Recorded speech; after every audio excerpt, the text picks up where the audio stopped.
Ang pahayag hinggil sa estado ni Camille Villar dyan nga ho sa alyansa, ipinaubayan na raw ng Malacanang sa partido. Di ba? Matatandaan nga kasi natin, in-endorse na siya ni VP Sara, Oo. di ba? Tapos sa kabila nun, kasama pa rin siya dun sa mga campaign rallies, di ba? Ng At saka alyansa. yung endorsement naman ni Pangulong Marcos parang on and off eh. May lugar na hindi babanggitin, may lugar na binabanggit. Depende kung nandun siya, kung attend siya, di ba? Tsaka maliban pa dyan, itong ongoing na investigation ng luwa dun sa prime water. Di ba? Ang linaw eh. That's a very strong political statement, Brigada Gabs. Kung ikaw naman si Camille Villar, alam mo na. Oo. Di ba?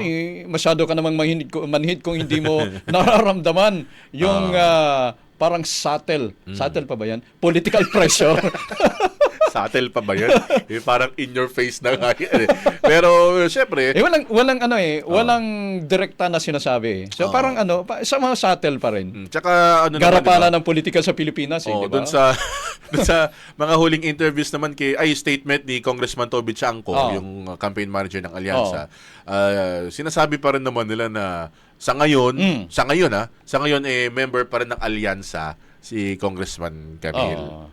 Alamin nga natin ano bang sinabi ng palasyo dyan pagpapaubaya na sa partido kasi bukas nga yung grand rally nila, diba? Ang tanong, sa Mandaluyong. a-attend ba? Ayun nga, partner. Kapag umattend yan, anong indikasyon yan? Anong ibig sabihin yan? Kapag umattend pa rin siya tomorrow. Parang ang bango-bango kasi ni Kong Villar on both camps, di ba? Sa Alyansa at saka sa PDP, di ba? Yan. Mukhang siya eh. Parang hinihila siya.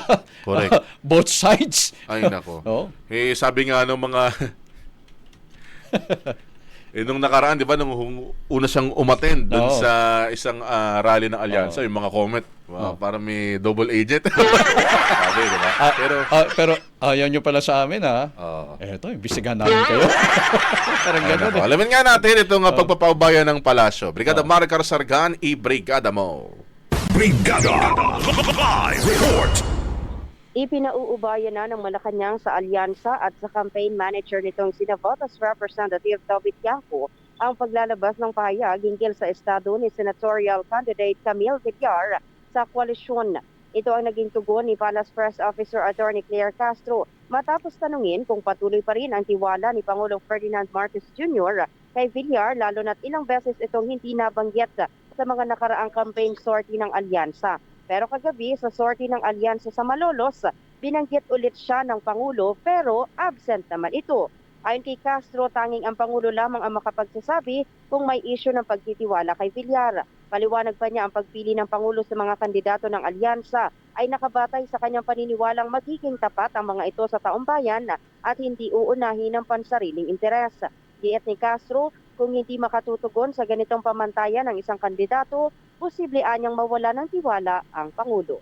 Brigada Gab and Brigada Ab. Brigada Maricar, kung ako naman yung partido na miyembro ng alyansa, ang pinakaunang papalagyan dapat yung mga sinasabi ng mga kandidato na nasa striking distance. Halimbawa, si dating Senador Manny Pacquiao, di ba nasa laylaya, nasa striking distance. So, kung alisin ng alyansa si Camille Villar, baka naman magiging solid yung support kay dating Senador Manny Pacquiao.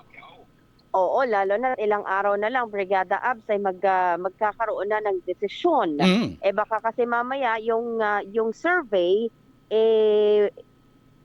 baka bumaliktad. Hindi natin alam, di ba? Baka mamaya sa survey, laglag, pero pagdating ng eleksyon ay makakapasok naman. Pero yun nga, kagabi, binanggit naman ni Pangulong Marcos ulit pinakilala pa rin ni Pangulong Marcos yung si Camille Villar dyan sa sortie nila sa Malolos. Pero sa mangyayari nga bukas sa kanilang meeting di avance ay hindi pa tiyak kung magiging complete attendance yung mga kandidatong ini-endorso ng administrasyon. So malinaw dyan, Brigada Maricar, wala pang final decision yung alyansa.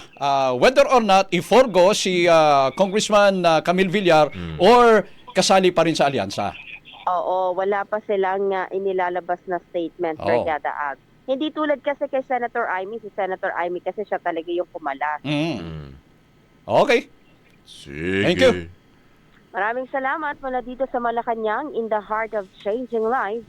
Ako si Brigada Maricar Saragan ng 105.1 Brigada FM Manila, the Music and News Authority. Ang bahaging ito ay hatid sa atin ng Fast Relax. Tanggal ang sakit, ora mismo.